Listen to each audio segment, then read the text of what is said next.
ওরা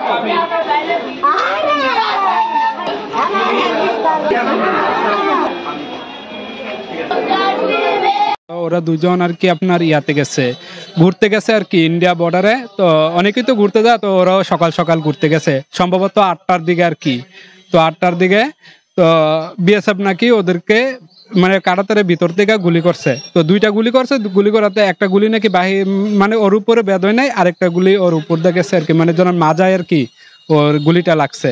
তো দেখলাম কি খুব রক্তপাত যেটা। তারপর আমার ফোন দিয়ে বলতেছে ভাই এমনি এমনি হাসান ভাইরে বিএসএফ গুলি করছে, আপনারা তাড়াতাড়ি আইন আমার যে স্বাস্থ্য ভাই আর কি। তো আমরা দৌড়া গেলাম, যাই সেটা দেখি তা ও মানে বেহুশ অবস্থা, মানে সম্পূর্ণ মৃত্যু। তাও আমরা কনফার্ম হওয়ার জন্য ওরা আমরা কসবা হাসপাতালে নিয়ে আসি, কসবা হাসপাতালে নিয়ে আসতে ডাক্তার ওরে মৃত ঘোষণা করে। যখন উনি ওরা যখন বর্ডারে ছিল, আমার স্বাস্থ্য বাহিনীরা ছিল এখানে, ফোন দিয়ে ওরা যে বিকার একটা শব্দ অনেকে ওই জায়গা দিয়ে আসলো, যাওয়ানোর পরে দিয়ে কি ওইটা রয়েছে। পরে পরে মনে করে ওরা টাইনা আনছে, নয়নপুর আনছিল। পরে আমরা ফোন দিছে, আমরা এখান থেকে মনে করি দৌড়া গেছি, ওরা ফ্যামিলির জানাইছিলাম। যাই ফ্যামিলির যায় নয়নপুর থেকে একটা মাইক লিছি, মাইকুনিয়া কুমিল্লা যাইতে পারি না, কুমিল্লা অর্ধেক পড়তে যাই পারমিশন দিয়ে আসলাম।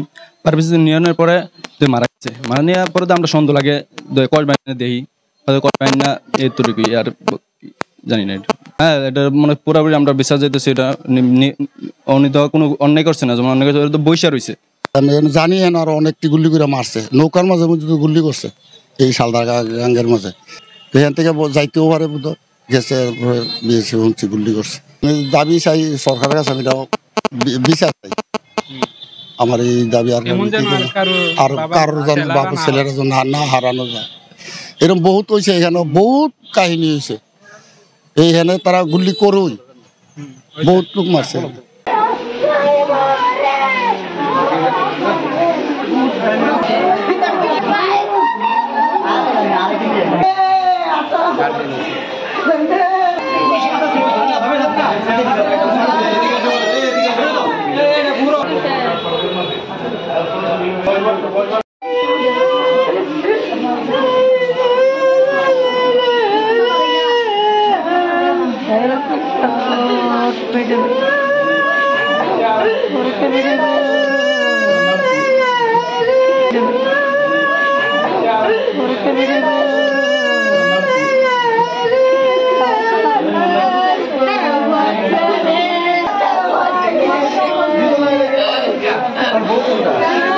Đây.